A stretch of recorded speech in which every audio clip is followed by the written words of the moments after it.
Hello guys, welcome back to my YouTube channel, and in this video we will going to talk about SRTF, which is shortest remaining time first। तो ये जो होता है SRTF है वो होता है शॉर्टेस्ट रिमेनिंग टाइम फर्स्ट। ठीक है, इसमें क्या करते हैं, इसमें जो क्राइटेरिया होता है वो भी बर्स्ट टाइम का ही होता है, पर इसका जो मोड होता है वो कैसा होता है, प्रीएम्प्टिव मोड। ठीक है, प्रीएम्प्शन होता है इसमें।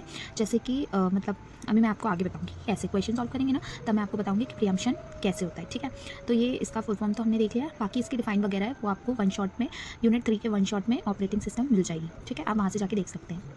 एंड उसका वन शॉट मतलब उसमें डिस्क्रिप्शन में भी उसको डाल दूंगी, पर अभी शायद नहीं डल पाएगा क्योंकि मैं इसको अभी पोस्ट करूँगी रात में, और फिर उसके बाद इन द मॉर्निंग यूनिट 3 की वन शॉट आ जाएगी, और बाकी यूनिट 1, 2 एंड 5 की वन शॉट भी कल ही अपलोड हो जाएगी, जिससे कि आप एक बार रिवीजन कर पाएँ। ठीक है, और आप सब्सक्राइब जरूर करिएगा क्योंकि जब भी मैं पोस्ट करूँगी आपके पास एक नोटिफिकेशन चला जाएगा, जिससे कि आप वीडियो को वॉच कर सकते हैं। क्योंकि ऐसा ही BC जो था फर्स्ट ईयर वालों का, उन्होंने वीडियो नहीं देखा था, बट ना उसमें से बहुत सारे क्वेश्चन ऐसे थे जो आए थे, तो एक बार ट्रस्ट करके आप सब्सक्राइब करिए और वीडियो ज़रूर देखिए। ठीक है, तो हम SRTF स्टार्ट करते हैं।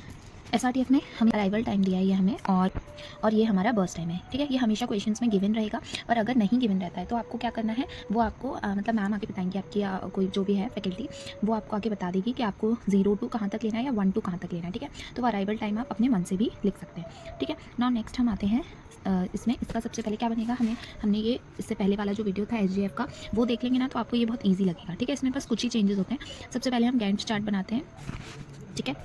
ठीक है, हम अपना गैंट चार्ट प्रिपेयर करेंगे। ये हमारा गैंट चार्ट है। ठीक है, फिर उसके बाद सबसे पहले हम देखेंगे कि हम हमेशा किससे स्टार्ट करते हैं, 0 से। ठीक है, तो क्या अराइवल टाइम में 0 है? हाँ है। कोई प्रोसेस अराइव हुई? हाँ हुई है। कौन सी प्रोसेस हुई है? P1 हुई है। ठीक है, लेकिन बस ये कौन सा रूल है, प्रीएम्प्टिव। ठीक है, यही होता है SGF नॉन, इसी को SGF भी कहते हैं, पर ये प्रीएम्प्टिव वाला SGF होता है। ठीक है, और एक कौन सा होता है हमारा, नॉन प्रीएम्प्टिव, जो मैंने इससे पहले वाली जो वीडियो है उसमें भी समझाया है। ठीक है, तो आप देख सकते हैं, वो उसकी लिंक मैं इसमें डाल दूंगी, आप वो देख लीजिएगा, डिस्क्रिप्शन में इसकी लिंक डाल दूंगी। ठीक है, SGF की कौन सा वाला, नॉन प्रीएम्प्टिव। ये SRTF को हम प्रीएम्प्टिव SGF भी बोलते हैं। ठीक है, तो आपको क्वेश्चन में चेक कर लेना है कि आपसे प्रीएम्प्टिव पूछ रहा है या नॉन प्रीएम्प्टिव पूछ रहा है। ठीक है, नाउ नेक्स्ट हम देखते हैं एंटर। तो हमारी 0 टाइम पे कौन सी प्रोसेस अराइव हो रही है, P1। ठीक है, तो हम यहाँ P1 लिख देंगे। नाउ नेक्स्ट हम चेक करेंगे कि हमारी जो मतलब प्रोसेस है वो कितने, P1 जो है वो कितने टाइम के लिए अराइव हो रही है। ठीक है, तो वो कितने टाइम के लिए अराइव हो रही है उसको हम क्या करेंगे, चेक करेंगे। तो P1 को हम डायरेक्ट पूरी, मतलब उसमें नॉन प्रीएम्प्टिव में हम पूरा बर्स्ट टाइम ले लेते थे। ठीक है, जितना भी होता था, लेकिन इसमें क्या करना पड़ता है, हमें 1 by 1 बर्स्ट टाइम इसका कम करना पड़ता है। ठीक है, जैसे ये 5 है तो अब हम इससे 1 मांग लेंगे, क्योंकि इसलिए ऐसा करते हैं क्योंकि इसके बीच में 0 से 1 के बीच में हो सकता है कोई और भी प्रोसेस अराइव हो गई हो। ठीक है, तो सबसे पहले हमारी कौन सी प्रोसेस अराइव हुई, P1। ठीक है, P1 में से हमने कितना ले लिया, 1 ले लिया, तो 1 माइनस करेंगे तो 4 बचेगा, और यहाँ कितना हो जाएगा, यहाँ 1 हो जाएगा। ठीक है, अब हम देखेंगे, आगे बढ़ेंगे। ठीक है, अब हमारा कौन सी प्रोसेस अराइव हो गई, 0 से और 1 के बीच में कितनी प्रोसेस अराइव हो गई, 0 से 1। P2 भी हमारी आ चुकी है। ठीक है, P2 भी हमारी आ चुकी है। अब हम इन दोनों का क्या चेक करेंगे, बर्स्ट टाइम। ठीक है, जिसका कम बर्स्ट टाइम होगा वो हम लेंगे। तो इसमें से 4 है कि कम, की 3, तो 3 कम है, तो हम इसका 1 टाइम का ले लेंगे। क्यों? क्योंकि शायद 1 से और 2 के बीच में कोई प्रोसेस अराइव हो गई हो, दैट्स वाई। ठीक है, तो इससे भी 1 ले लिया, तो 3 में से 1 गया, 2 बचा, और यहाँ 1 + 1 2 हो जाएगा। ठीक है, तो ये हमने P2 ले लिया, P2 भी अराइव हो गई। अब 1 से 2 के बीच में हमने देखा कौन सी प्रोसेस आ गई है, 1 से 2 के बीच में P3 आ गई है भैया, तो हम क्या करेंगे, P1, P2 और P3 हमारी तीनों आ चुकी है। ठीक है, अब क्या करेंगे, P3 आ गई। अब हम तीनों का बर्स्ट टाइम चेक करेंगे। P1 का करेंगे, P1 का कितना है, 4, P2 का 2 और P3 का 4। ठीक है, तो अब हम क्या करेंगे, हमने देखा कि P2 का ही बर्स्ट टाइम कम है, तो हम फिर से P2 ले लेंगे।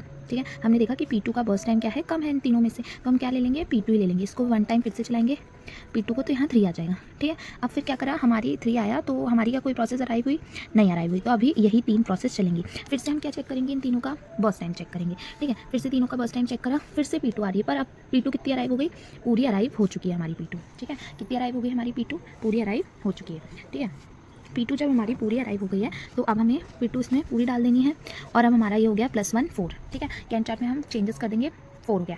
अब क्या देखेंगे हम, P1, P2, P3।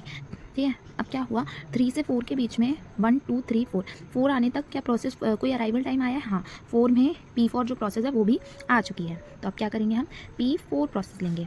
इसमें तो 1 ही है, इसको पूरा ही ले लेंगे। ठीक है, तो ये 0 हो गया। अब इसमें +1 कर देंगे तो ये 5 हो जाएगी। नाउ नेक्स्ट अब हम देखेंगे कि हमारी कौन कौन सी बची है। अभी तो हमारी तीनों बची हैं। ठीक है, मतलब ये तो हो गई है और ये भी हो गई है। ठीक है, अभी हम कौन सी बची है, P1 और P3। अब इन दोनों में से कम किसका है, बर्स्ट टाइम। ठीक है, किसका है बर्स्ट टाइम कम, 4 वाला। ठीक है। P1 मतलब बर्स्ट टाइम कम नहीं, मतलब 4 ही 4 है दोनों का। तो अब क्या देखेंगे, हमने प्रीवियस वीडियो में भी देखा है कि हमने 80 देखते हैं, बर्स्ट टाइम अगर सेम होता है तो हम क्या देखते हैं 80। तो अब हम 80 चेक करेंगे, 80 किसका कम है, P1 का। तो अब हम क्या लेंगे, P1 को लेंगे। P1 को फिर से हम 1 तक चलाएंगे, ठीक है। 1 तक चलाए तो ये कितना हो गया 3। फिर P1 और उसको कंपेयर किया तो P1 ही छोटा है, तो P1 ही लेंगे। यहाँ 6 हो जाएगा, फिर यहाँ 7 हो जाएगा, ठीक है। कितना चलेगा P1, उतना ही चलेगा 7, ठीक है। फिर हमने क्या किया, फिर चेक करा, अब कौन सा कम है, अभी भी यही कम है, तो इसको 2 कर देंगे और इधर कितना लिख देंगे, P1 ही लिख देंगे। फिर नेक्स्ट देखा हमने, ये 8 हो गया हमारा। फिर हमने चेक किया 1, ये तो 3 के बाद 2 था, 2 के बाद 1 था, 1 हो गया था। अब 1 के बाद फिर चेक करा तो P1 ही आ रहा है। अब हमारा P1 क्या हो गया, 0 हो गया है, ठीक है। P1 दिया तो 9 हो गया। नाउ इसका गैंट चार्ट थोड़ा सा मैंने बड़ा नहीं कर पाया यहाँ तक, तो बाहर आउट ऑफ पेज निकल रहा है, ठीक है। तो अब हम क्या करेंगे, इसी के आगे ये कंटिन्यू है, कंटिन्यूशन है, ठीक है, कंटिन्यू ही चल रहा है। फिर नाउ नेक्स्ट देखेंगे हम, P1 हो गया हमारा, तो P1 पूरी हो गई, ठीक है। P1 भी पूरी हो गई, P2 भी हो गई, P4। अब हमारी कौन सी बची, P3 बची, ठीक है।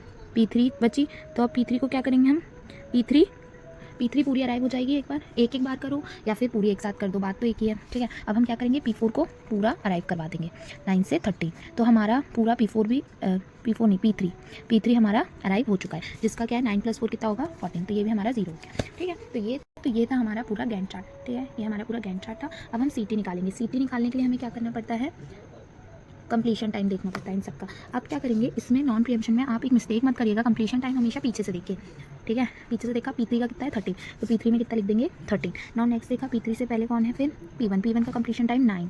फिर हम देखेंगे सब P1 P4 का कंप्लीशन टाइम 5, तो P4 का 5। फिर हम देखेंगे आगे बढ़ते बढ़ते P4 का 5 था, P2 का कितना है 4, तो P2 का 4 लिख देंगे, ठीक है। 9 4 13 5, ठीक है। अब T80 के लिए हम क्या करते हैं, CT - 80, तो CT - 80 करेंगे। 9 - 0 9, 4 - 1 3, 13 - 2 11 और 5 - 4 1, ठीक है। WT के लिए मैंने बताया था T80 - BT, तो T80 कितना है 9 - 5, ठीक है। ये नहीं सोचना कि ये तो 0 हो गया, नहीं, हम जो हमारा बर्स्ट टाइम था वही लेंगे। 9 - 5 कितना हो जाएगा 4, 3 - 3 कितना हो जाएगा 0, 11 - 4 कितना हो जाएगा 7 और 1 - 1 0, ठीक है। एक RT भी होता है, ठीक है। वो मतलब उससे पहले वाली वीडियो में मैं नहीं बता पाई थी, ठीक है। एक RT भी होता है, क्या होता है RT। इसको निकालने के लिए हमें क्या करना पड़ता है, CPU फर्स्ट टाइम कब अराइव हुआ, फर्स्ट टाइम प्लस 80 माइनस 80, ठीक है। CPU फर्स्ट टाइम कब अराइव हुआ -80। नाउ नेक्स्ट हम करेंगे इसको RT को, ठीक है। CPU फर्स्ट टाइम P1 को कब मिला 0 पे, और इसका 80 क्या था 0, तो 0 - 0 कितना, फर्स्ट टाइम 80 को इस पे मिला था और 80 0, तो ये 0 आ गया, ठीक है। फिर नाउ नेक्स्ट देखेंगे CPU P2 प्रोसेस को CPU सबसे पहले कब मिला था 1 पे, ठीक है। और इसका बर्स्ट टाइम क्या है 1, तो 1 - 1 भी क्या हो जाएगा हमारा 0, ठीक है। नाउ नेक्स्ट देखेंगे P3 को फर्स्ट टाइम कब मिला था 9 पे, तो 9 - 2 क्या हो जाएगा 7। इसको P4 को सबसे पहले CPU कब मिला 4 पे, ठीक है। तो 4 - 4 क्या हो जाएगा फिर से हमारा 0, ठीक है। तो ये हमारी पूरी गैंट चार्ट हो गई, ये हमारी पूरी कैलकुलेशन हो गई, ठीक है। ये आप देख लीजिए, ओके।